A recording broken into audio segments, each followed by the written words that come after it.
Hello, hello, hello, everybody. Welcome to the Apparent Voice, our Tuesday, July 21st show. Got my days all mixed up, but I'm pretty sure all of us do. We don't know the weekend from the week no more through this pandemic. And so, with that being said, I just want to welcome you and just say that I have a very interesting group of guests today who will be joining me shortly. But just to talk briefly a little bit about schools reopening. How are our schools reopening? What are you hearing as a parent about schools reopening? What are you hearing as an educator around schools reopening? Are you in those conversations? And are those conversations inclusive of your voice, community voice, children's voices, parents' voices, people who need to be a part of those voices? Those conversations and the planning process. Here in Detroit, we opened up a summer school for our Detroit public school system. Not all schools, just the Detroit Public School Community District opened up summer school last week. And last week I had a guest on the show who is an educator and kind of exposed a few things that was really, exposed a few things that was really interesting to us and concerning, right? If you are opening up for summer school, why are you opening up and you do not have enough masks for all the kids every single day of summer school? Why are you opening up anticipating having PPE for children? Have all these beautification of the buildings happening and spacing of chairs, right? The virus is not just about that. The virus is about protecting children and families overall and educators. It would behoove us to open up schools and to not have things in place and not have heard community voice. I don't know who pulled the card to say that we're gonna open up despite not having enough masks every day for students. The students were told that they would get 2 masks a week. But what ended up happening was enough students didn't show up. So the students were like only half of their count kind of showed up. So they were able to get masks and then another shipment was shipped on that Thursday. But I'm concerned about that. What's going to happen come fall time, right? And then also she exposed that there were like a couple of kids who really were just not, following the rules. I used to be concerned about the younger kids, but the older kids is what our viral specialist, Dr. Fuller from U of M, discussed with us 2 weeks ago, that the older kids are the ones we have to be concerned about because they're kind of set in their ways and they're kind of like, well, I know this person and I've seen this person the whole entire time during the virus, so I'm comfortable with going around this person. But when we see those guidelines be crossed, then what will other children think? And how will we keep this whole thing in place? But with that being said, we're concerned about how our schools are open. We're concerned about what supports will be there, and parents have questions. And so without further ado, I have with me today Maritza and Vivette. They are both delegates of the National Parent Union. I am the Midwest delegate for one of the Midwest delegates for National Parent Union. And we just want to have an open conversation. We may have parents and hopefully one of our leaders will join later, but we're going to go on with the conversation. So welcome, ladies. Welcome. Hi. Hey. Hello. How you doing? How y'all doing? Oh. Hoo-hoo. So, I know y'all heard what I was just saying, but tell me just first, let's go and just Vivette, tell me where you're from and tell everybody a little bit about you. Right. Hey, everyone. Thanks for having me. First of all, I just always love having an opportunity to come and talk with other mothers, just other like-minded women. So I'm just appreciative of this. I live in New York City and I teach in New York City. And so I'm here as kind of this 2-in-1, the teacher and the parent in one, able to see things from also the NPU delegate and council member, delegate from New York and the council member for the Northeast region. Thank you for having me. Yes. And And you have your own show too, right? What's I that? do. Yes, I have a show, Speak Your Truth, every Monday and Thursday from 7:30 to 8:30 p.m. Eastern Standard Time. Yes, yes, yes. And you can find that on the same platform, right? So Ritza, tell us a little bit about yourself. My name is Bernita Bradley. I reside in the city of Philadelphia, Pennsylvania. I am the Pennsylvania delegate for the National Parents Union. I'm also part of the council for the National Parents Union. I'm a parent advocate. I have some past work experience working within the school system, and will be working in the school system again come this fall. I also have a show here on the platform for National Parents Union, Living with Maritza, every Wednesday from 4 to 5. And I am very worried, to say the least, about what's going on. Yeah. So what you worried about? Tell us a little bit about that.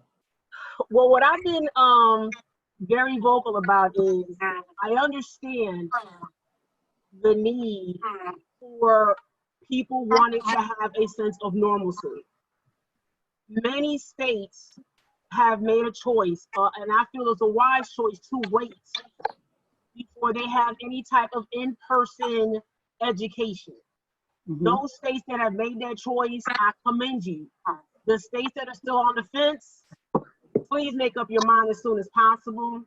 Yeah. The states that are like, no, we don't have that much of an impact. Our stats are very low. We're going to do in-person learning.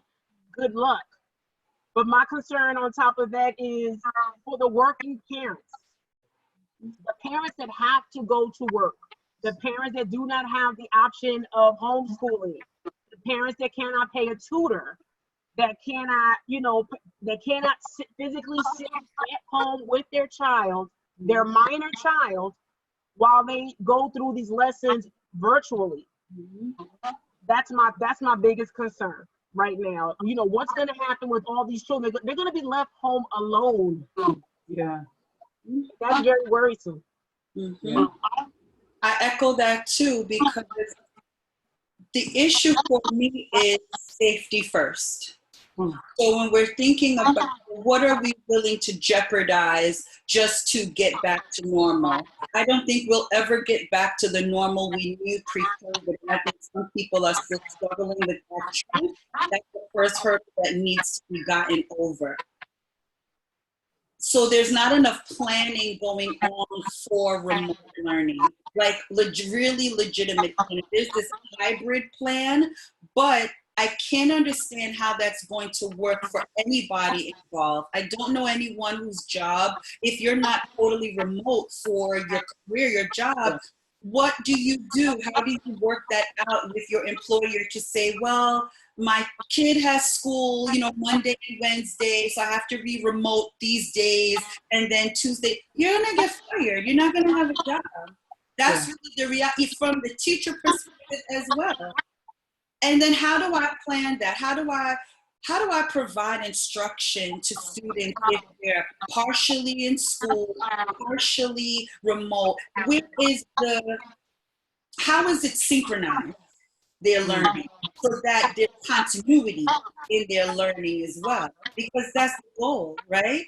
And I also don't hear enough conversation about the social emotional needs of the children. They're going through COVID with us. And so there really is just, the right hand doesn't know what the left hand is doing.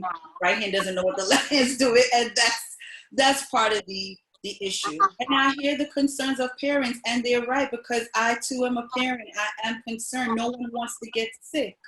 And the ones, Maritza, to your point, who may have someone at home to watch them, take care of the child, parents are saying they can't help my child with their work. It literally would just be an adult at the home to ensure I don't get arrested or something with child neglect. And also they're part of a vulnerable population. It's abuelo, abuela, it's the neighbors, older people. You have your child in and out of school around all these other kids, and then bring your child home to your grandma and grandpa. And risking them who are already fragile, right? Right. Yes. And I can't even imagine if this does, happen, the child welfare lines across this country are going to hit the roof with people calling saying children are being left home alone. I mean, I actually looked it up, and by states. Now, this was from the Washington Post, just for our states. Like in the state of Michigan, if you're 11 years old, you can be home by yourself. Mhm. In the state of New Jersey and New York, they don't have a specific age. Correct me if I'm wrong. In the state of PA as well. So that means, in our immediate states, kids can be left alone. But still, I have a 15-year-old. I can't leave her alone with my 6-year-old and my 2 4-year-olds. I'm not going to put that responsibility on her. That's not her. That's not her role. Yeah. And I know that there are people that say, well, I raised my younger siblings. Yes, but this is a different day and a different time. Totally Back then, latchkey kids were very different. I was a latchkey kid at 7 and my sister at 9. So it was okay. But in this day and age, you can't leave children home alone for 8 hours. It can't happen. And when your back's against the wall, you have to work and your bills have to get paid. Yes. Choices that might be less than the best choices. So who's going to pay the bills? Yes. Because unemployment's going to go off the hook too. Because if I'm told you have to eat, if we switch in the state of PA to absolutely 100% remote learning, even if it's just through December, I won't be able to work unless my employer says you can work from home. Yeah. To be able to be with the kids. And if I can't work from home, if you work in a restaurant, right? You gonna food at the restaurant. Like I mean, at home, how do you work from home if you work in a factory or assembly line? Yes. And so I'm thinking like all of this is deeper than even education. It has something to do with our economical status in the country of United States.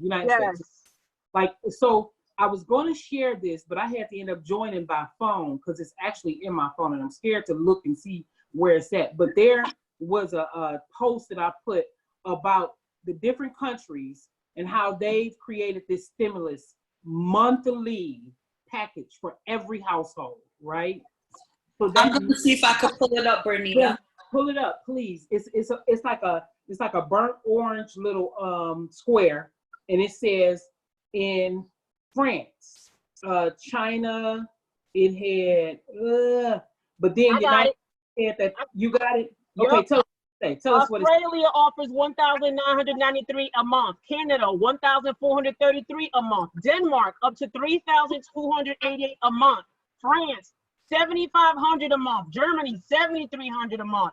Ireland, $1,700. The UK, $3,000. And in the grand old United States, all we got was $1,200 of a first stimulus check that was supposed to last for 10 weeks.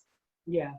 So that's $120 a week for a working family. Now, granted, we got the people got PUA. I didn't get PUA, but we got PUA for families, right? But that stops Friday. That stops Friday. That extra $600, yep, is gonna stop by the end of this month. Yes. And so, which means people are going right back to making. I think the cap here in Michigan is something like $360 they can make for unemployment. That can't feed a family. That can't pay rent. You are putting people in poverty. Not just that, all the protections for putting people out of their homes, mortgage protection, all of that kind of stuff is nowhere in existence. People are fighting for it in a country that we deem to be land of the free and home of the what? Like, no, you're not taking care of your own people. But we have these other countries that can take care of their people and make sure that in the event there is a mom who says, do I need to go to Walmart or I need to stay at home with my kids, right? Because that mom who may not understand education, how to educate her kids, the schools can get online with parents and host something to help them on a monthly or weekly basis to check in with their kids, right? To teach you kind of how to homeschool. It's not rocket science. It may be more difficult for certain levels of people, but it'll actually help them in a way that they need to be engaging with their kids anyway, right? Because we need to be academically engaging with our kids before the pandemic. We could be doing a better job as parents. granted, right? Absolutely. What up, Harry? but yes, So sorry I'm late. no, You're right on time. on time. Whenever you show up. Difficulties over here. Yeah. So we were talking about, Carrie, this thing of like all these other countries are taking care of people. Like they have these stimulus packets, and the United States is talking about some $1,200, and they fighting to give another $1,200 in a couple of by the end of August or something like that. Like there has to be more. More for these parents who are going to have to stay at home. Employers should not be able to fire people if they have to stay at home with their children. It's Well, not. Say that again. You know, today or this week is actually the last week. We're going to have that $600 added to unemployment. So a lot of folks have been they've been all right, you know, with that $600. Like some people have actually been doing pretty good. But once that $600 goes away, like all bets are off. So we're in some real trouble. You think things were bad before? Well, you ain't seen anything yet, and things are not good. And you got people who are judging people like, oh my God, they got $600. If they didn't save that money, that's on them. Well, food went up, everything went up, right? I think the only thing we had in Michigan that was low was gas, and that was for the first time in decades, right? But everything, eggs went from being like 99, 89 cents a carton to almost $2. Milk, like in our city, in our communities where we got food deserts, quality of food is terrible, transportation is, it becomes. I can say something too. My kids eat like every meal is an eating contest. Like I got three little boys. I got 3 little boys. We got 5 little boys all together. And when they are together, they are about food and snacks. It is like the buffet never stops. So you talk about food going up. Not only food went up, you know, we're all at home using more utilities.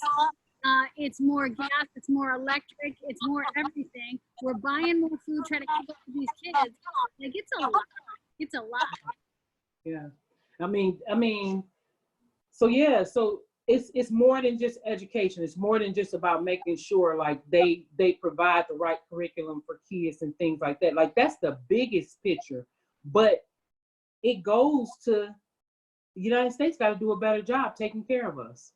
They need to pass federal legislation for another financial aid package that's going to cover these families that, you know, okay, the states, like I said earlier, that are going to do all homeschooling, help those families out that are going to end up losing time from work or losing their jobs while they're home teaching their kids. Yeah. Even the ones that are hybrid, help them because they're going to be reduction in hours. It needs to be so they can have a livable life-sustaining wages so they can take care of their families. Because if they make our kids go to these buildings, everything is gonna spike. Yeah. It's gonna go up. Also, what happened to all of the concern for the essential workers? And we need to broaden our scope of what an essential worker is. It's not just nurses and doctors and people work. What about the people that clean the hospitals? They are essential workers. I found out a lot about my students and their families during this time of remote learning. And a preponderance of my students have parents who are essential workers.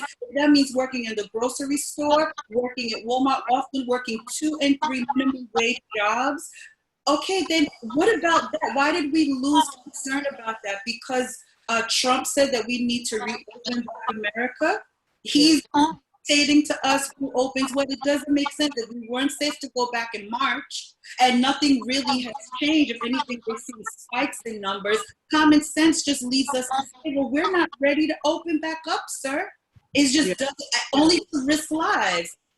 Well, when did everything change with that? I mean, come on now. We're not stupid. I keep saying this all the time. We are not dumb. Like everybody, it was a full lockdown. Oh my God, we love essential workers, all this kind of stuff. And then when you start hearing that COVID-19 disproportionately impacts community of color, all this, it's like, oh, maybe it's not so bad. Maybe we can open up a little bit. And we see you, stupid. And the other thing too, like when it comes down, like every time we talk about essential workers, you're so right. Because like I think about our friend Taff Shear, right? Her husband husband is an essential worker, not conventionally so. He's not a first responder. He doesn't work in a hospital. He works in an industrial laundry place, right? Because somebody's got to do that laundry. Somebody has to do all the bedding from the hospital. Somebody's going to have to clean all these places. All of these, when we think about first responders, again, it's about thinking about like, what does it take to actually facilitate all of these things happening and improve each other. But when it comes down, like what you were just saying about like who's helping the parents, I got to tell you about this stupid conversation I had with a state the other day. Because I was talking about like hybrid learning, like that sounds all well and good, but you know, if you're telling my kids only going to 2 days a week, what am I doing with them the other 3 days? Like if I got to work full time, like you don't understand that life.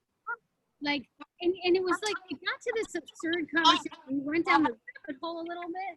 And the student said to me, like, well, you know, maybe the Boys and Girls Club will help. Maybe community organizations will help. And, you know, organically, families just step up, and aunts and uncles and grandparents and all this stuff. This man had just gotten finished telling me that the reason it was okay to send these kids in 1 or 2 days was because they weren't going to be around anybody who could be impacted, like aunties and abuelita or anybody like that. So, like, they just don't get it. Like, when I'm at the table, it's not a whole conversation. It's not based in reality. Not any reality I know. There are families that don't have aunts, uncles, grandparents. I mean, I'm lucky to have my mom, but she's 71. I'm not going to ask her, Mom, go pick up my kids from school and keep them with you every day. I can't put that on her. I want to keep her around a lot longer. And it's going to happen. There's going to be a lot of families putting, you know, not that the grandparents and the older aunts and uncles don't want to help, but they're going to be willing to help, but I don't want to risk their lives because the schools are not making the right choice. And I don't think the parents, when we talk about parents, there's ranges, there's levels to everything. I think conveniently at a lot of these tables where decisions are being made about reimagining schools, there are parents there that are coming from higher socioeconomic echelon. So they're not having these issues because perhaps they can pay for someone to be in, or they have someone who can take care of their child. They have different level of resources. The parents who are working class, essential workers, single parents, the family, what makes a family in America shifted drastically, but the concept of what a family looks like in America has not. And so when we talk about that, it's like the disconnect that Carrie was talking about, that's where it's coming from. Because you're like, oh, we have parents on our committee. What parents? Where are they from? What's their reality like? We've been having a conversation from day one. Like, we've been talking about, like, because I always thought it was weird. It's like they're talking about families like it's this weird, like, 1940s nuclear family where, like, the dad is the only one who has to work and dad is home and mama is like doing nothing but picking chocolate chip cookies up in the kitchen, like, and that's life. And then they have, like, it's this really absurd view of what a family is. Like, they weren't talking about like parents that share custody, like what happens there. And like, we were the first people having that conversation, saying like, what are you talking about? Like, none of this is going to work because, like, you don't even understand their context and what an actual family is comprised of anymore. You're having some weird conversation based on your white privilege and your class privilege, frankly, that doesn't work for the majority of families. Yeah, and when you think back about the $600 for the PUA, right? So here in Michigan, I don't know if it happened everywhere, but here in Michigan, people who got PUA got cut off of other assistance that they were getting.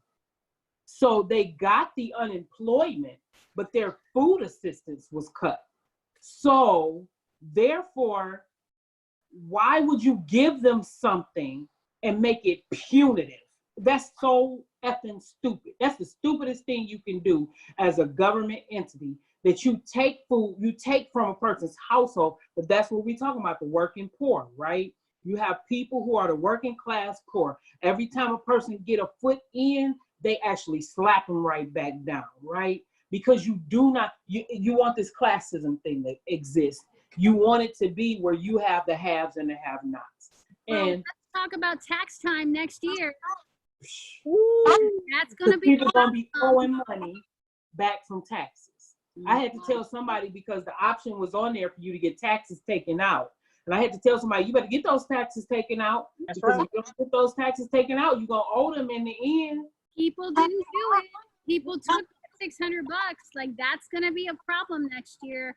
People depend on that money that comes at the end of like in April, and like that is gonna be a pain. I'm telling you, next year it's gonna be.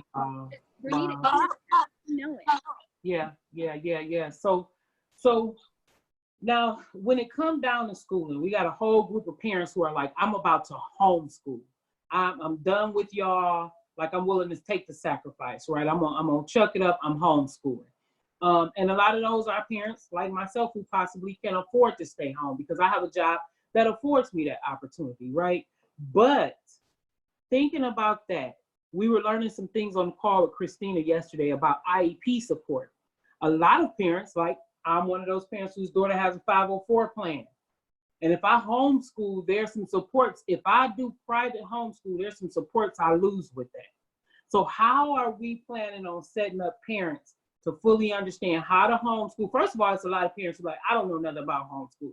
Like I thought what we're doing right now is homeschooling. And I'm so over this that they like scared of homeschooling. But what we've been doing is not homeschooling. We've been doing trauma schooling, you know. Emergency. Yeah. Basically, what we learned on that call quickly was that parents will see their child under IEP. I went to my notes because we were speaking with a lawyer in California, and he advised us that if you have a child who has an IEP and say their IEP says they get occupational therapy for 50 minutes 6 times a week, okay? The parent would have to pay for the occupational therapist out of pocket and then sue the district for reimbursement. With the possibility of winning. Of not winning. Who has time for that? Who has money? These lawyers, he referred us to lawyers, but it's not pro bono. So who's paying for that? Well, and it's crazy, right?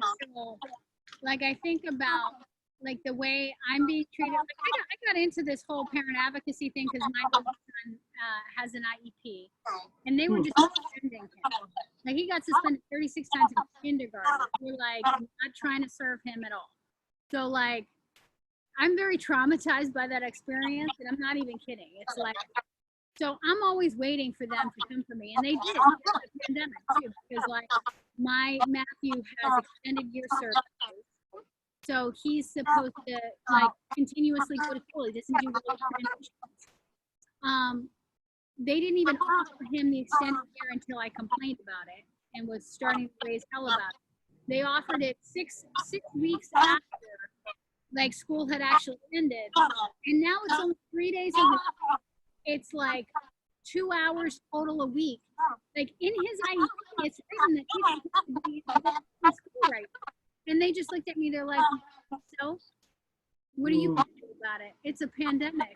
Like we can do, you know what, I'm going to fight, but like, I feel so defeated. I feel like I could get a lawyer, I could really push the, like, but man, like in the middle of this, it is hard. And even me, I have a lot of privilege. I can't get access to folks, and I raise money in the newspaper. I think about everybody else, like, holy crap.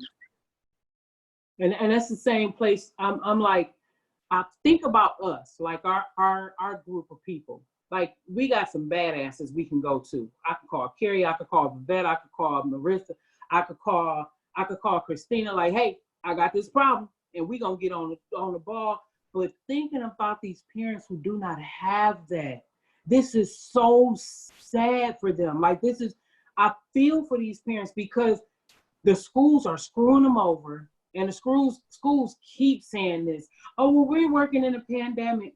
We give us grace. I was on a call today, and we just need you to be gracious to us when they said something about IEP. Well, how gracious have you been for our kids? How gracious were you for our kids before? Like everybody understands it's a pandemic, but you getting paid to do this. So I need you to figure it out.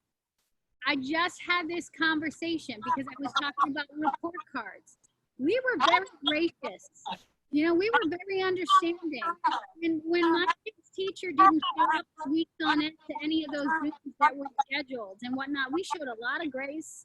You know, I stepped in, I got some books, I got him doing all kinds of stuff just to fill in the gaps.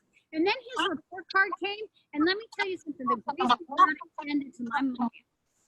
Okay, and his next teacher is going to look at that report card and is going to think my kid is lazy, is not engaged, doesn't show up, doesn't read well. My child is brilliant. This kid is like at MIT, which is 2 miles from my house, and you bet he's going to get his ass right. But the first impression his brand new teacher is going to get is a bad one because of what was written there. And so, you know, I've had it with the whole grace thing. The grace period is over, friends. It is time to step up to the plate and be the adult in this situation. Figure out how to do Zoom. Figure out how to do Google Classroom. I know you don't want to do remote learning, but you got to do it. So suck it up, folks. It's time to get on task. That's it. Yeah. That's how I'm looking at it. Yeah. Yeah. So I don't know how much time we have left, but usually I have my phone. All this is weird. But I guess on the last note, what would we want to say to parents and educators? Because we have educators here who are pissed too, right? And Vivek's an educator. Like, what would we say to parents and educators? Because these educators still have their kids at home, right? So if school's closed, but they're expected to show up. They can't take Johnny to school and sit in a classroom with them, right? And have him at a desk doing their work. Like, they have to be in full attendance if their school shows up. So what would we say to the educators from a parent standpoint about how we need their support? Let's start there. I would say parents and educators need to work together, because often we're fighting the same system. Administrators, people that are above, and they like to pit parents and educators against each other, because I'm the front line, I'm who you see. And so I do the back and forth with the parent, and then the parent gets pissed at me, and then they call my principal, my this, my that, when the reality is, aren't we both working towards the same cause, which is educating our children? We've lost focus of the cause. We are here for children, okay? Work together. Parents, I don't want your child to get COVID-19 the same way I don't want to get it, the same way I don't want anyone else together. If we band together, then we really can have a stronger impact. And by impact, I mean making sure that we are pulling legislatures. I mean, if you don't, we have more power than we seem to exert. And if you don't know what to do or who to reach out to, that's why the National Parents Union was formed in the first place. You do have people you can go to all across the United States. That would be my recommendation, because right now I can tell you, they don't know what they're doing. They don't know what they're doing. So parents need to inform. Be informed and be your child's first advocate and first champion always. And as an educator, my job is to support you in that. That's my role. Wow. That's the role of every educator. Support the families and children that you serve, that you chose to serve. I chose where I teach. I chose. Because ain't nobody asked you to take that job. Nobody. You chose. And yes, there's grace, there's all of those things, but when we are working together, we're coming on a common understanding and not an adversarial one. But I understand the adversarial one when people are doing crap like what Kerry just said. When you're like, okay, do you want to do this or you don't? You want to be here or you don't? Because one thing I hope that COVID-19 has done is kind of separate the wheat from the tares. If you want to be here, then be here and do it, and let's go. If you don't, then make way for someone else. Retire, sit down, whatever it is you need to do. I don't know what that decision is. But if you're not serving the families, then I don't know what to tell you. You're so right. I wish you were my kid's teacher, honestly, because you know what I'm looking for? I want a phone call. I want my kids' teachers, like don't talk to me about dropping Chromebooks and all other stuff you're gonna do. I want a phone call. I want my baby to call me and say, tell me what I need to know about your Dave. I'm so excited. Tell me everything about him. What is he like? You know, what's going on in his life? What's happened? And you know what? I've been hungering for this from here. And you know, I've shared before. This week it will be 1 year ago that my ex-husband died of cancer. You know, this is a huge thing that happened, you know, in my kids' lives. He was sick with stomach cancer for the majority of their lives, you know. And when he died, they lost their best buddy. It was huge, right? And all I wanted to do, have conversations with their kids, say, like, let me tell you about my baby and what he's going through, because he's going to have feelings, and this is how he reacts. And he might say something, and I want to be prepared. Sometimes he just needs a hug, and sometimes he's sad, and he can't say why. And some teachers were open to that conversation with me, and some. I want all teachers to understand that our children are hurting right now. They're going through a lot of emotional, but they're not broken. They're beautiful. And people to me, so I can tell you about my child, and we can do this together. Don't talk down to me. Don't disrespect me. Don't talk down about my kid either. Like, nobody is trying to hear that. Like, we want to hear, like, what's the plan for us to all get after this together? And that's what I'm looking for. Like that, I could, if you were my baby's teacher, I could imagine the phone call we could have. I would tell you all about that, and you would be open to that conversation. I want to have that. I want to have that with my child teacher. You're so important to them. Yes, especially if we're going to continue remotely, it is imperative that we have these conversations. We have to learn about our students in ways that go beyond what a report card, beyond what a testing slip can tell us about them. I found out, as I told you, how many children had deep-seated anxiety because they're worried about their parents. Like, I'm basically in my room all day because my mom is a nurse and she doesn't want me to get sick and I don't want to get sick. So it's like we're social distancing at home. That's tough. I teach 7th, 8th graders. That's already a tough time in life. And now you're coping with that. But if you don't really care, that's the issue. Now, that's another show, Bernita, because we're not to talk about that. You can't teach a child you don't love. And so because you don't really love them and you're not really connected, and no, you don't have to come from their community to be connected. It's called humanity. You don't really care, interested in what's going on. And so because you don't, you just on some, yeah, whatever. Let me just check it out. Hello, is he there? Okay, bye. I know what you're talking about, and it's not right. Oh my goodness. To those teachers that have done exactly what the vet says, to my friends that are educators that I know that I have seen them make those phone calls, send those text messages, send and respond to emails from worried and concerned parents prior to COVID and just maintained it and continue that line of open communication, I commend you.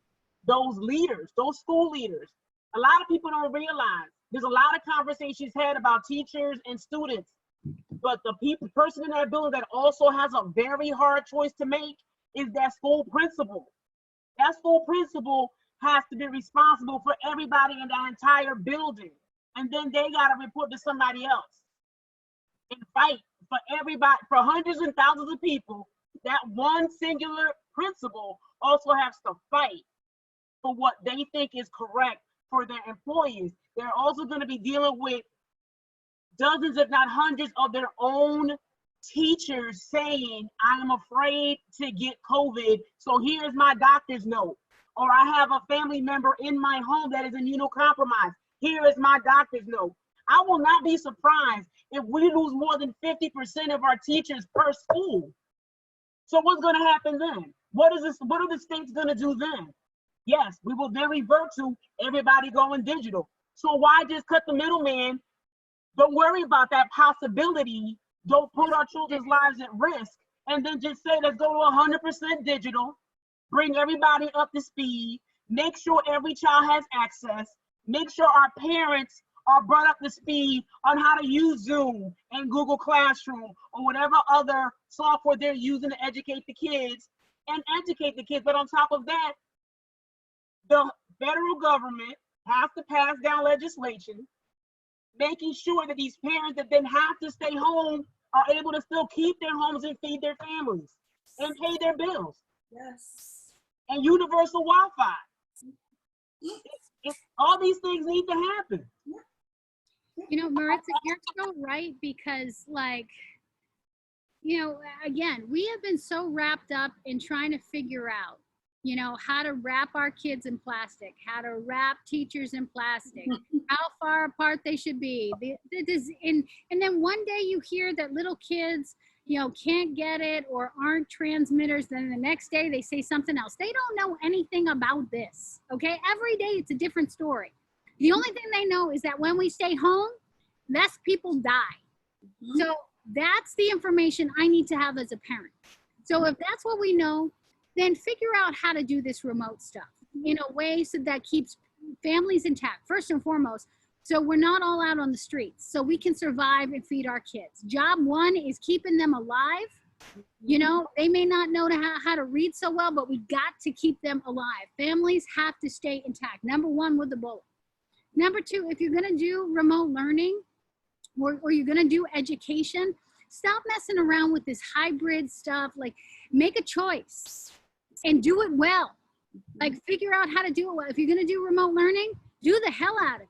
You know, do it 100%. Get people committed. Figure out the best practices. You know, make it easy and accessible. Get one-to-one devices. Make sure every kid has their own device. Every kid has Wi-Fi. Okay, not one Chromebook for 6 kids in one house. Like, what are you talking about? That's not going to work. That's not equity. So No. do it and do it 100%. And if they don't have a device, I think enough time has passed now from March, like 13th, 14th until now, July 21st. You had more than ample time to reach every single family. And so you would know, listen, we have a connection problem with the Wi-Fi here. You know what, Mr. and Mrs. Jones? We're going to send packets out to you. You're going to get it delivered with whatever that is. That way parents can work with children at their own pace, and then teachers will call in at this time, or what it can work. But you have to want it to work, and you have to have a level of expertise in this. Like, do you know what you're doing in your job? I think this has brought out a lot of ineptitude in a lot of our educational field, where it's like, okay, you didn't know what you were really doing before, and this just magnified it. Just like the ones that knew what they were doing before, it magnified that too. But at the end of the day, it's time to get it together now, because even I want to know what I'm doing. I want to know what I'm teaching. We want to plan, have some semblance. That's how you get back to normal. And that's how we can give our children a little comfort in life, to say, it's okay. You're going to go to school. This is the plan. This is what we have worked out. Where is that part of it? Because they're the ones who have to go to school at the end of the day, right? Miles is the one sitting in front of that computer who has to, like, they're doing the work. It's their lives as well. Are we not, I'm not thinking about just now. What about what our society is going to look like when these kids that are in first grade now, 10 years from now in 11th grade, and they realize, yo, they messed me up. I got messed up when I was in like first, second grade. And I still had the foundation. So I feel like we are living in a Chernobyl experiment, right? What I feel like. I feel like a lot of people don't care about the residual side effect of what's going to happen to poor families and brown and black families. I feel like people in legislation, they don't care, right? They want it their way. I feel like America is very arrogant and very, very selfish in their attempt to even do anything for our country. And I feel like we are going to have to do this ourselves. So planning some sessions to help people understand where they need to be, even if communities come together and say, let's learn how to do this online platform ourselves. And that's a large responsibility on communities. But I go back to during slavery time, they stood together. That's how they survived. And it goes back to the old-fashioned statement that there ain't nobody coming to save us, right? Nobody's coming to save us. So we got to do it. That's why we got a National Parents Union.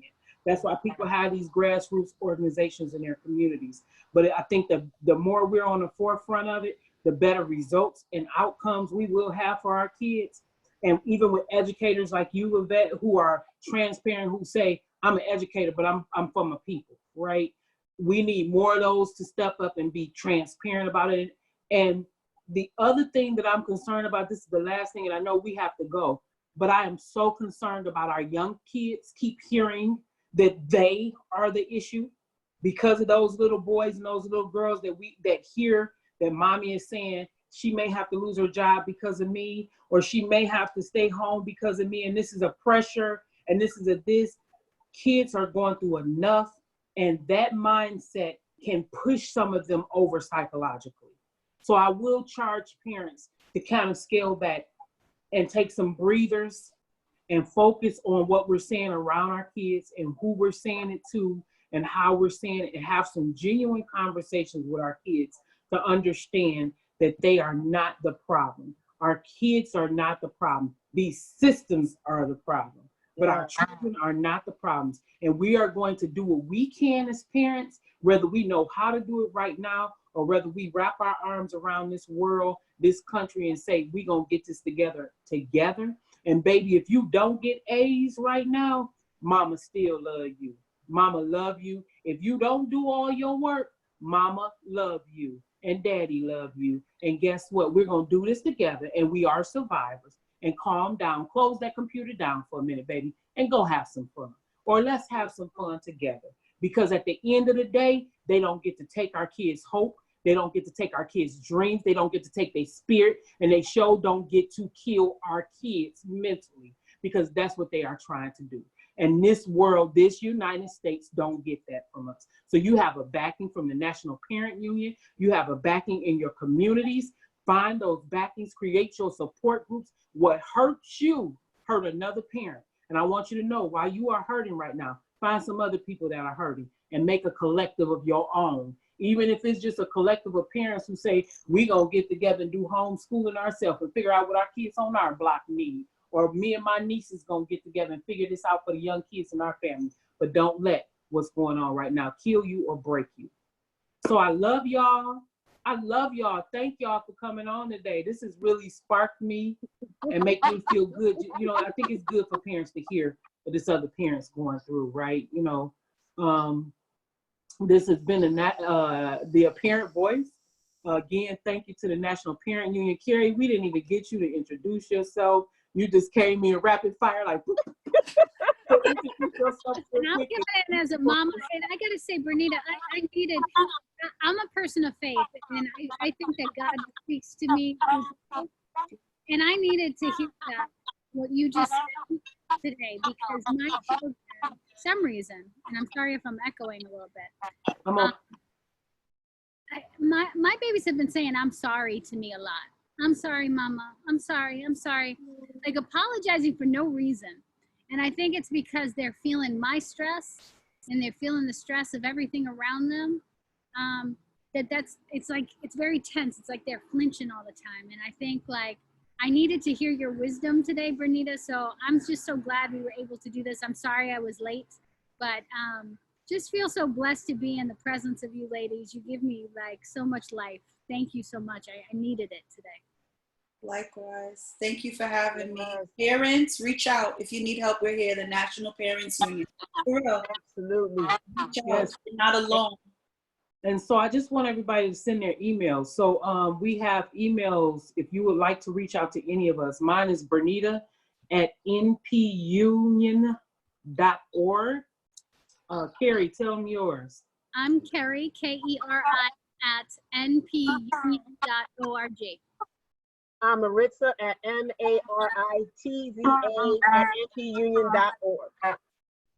Yeah, mine is here, Vivett, VIVETT at npunion.org. Yeah, so reach out to us, parents, if you have questions, or come in and ask questions in this chat. I will make sure they get to the right person. Love you guys, and we are signing off. Enjoy the rest of your afternoon. Right.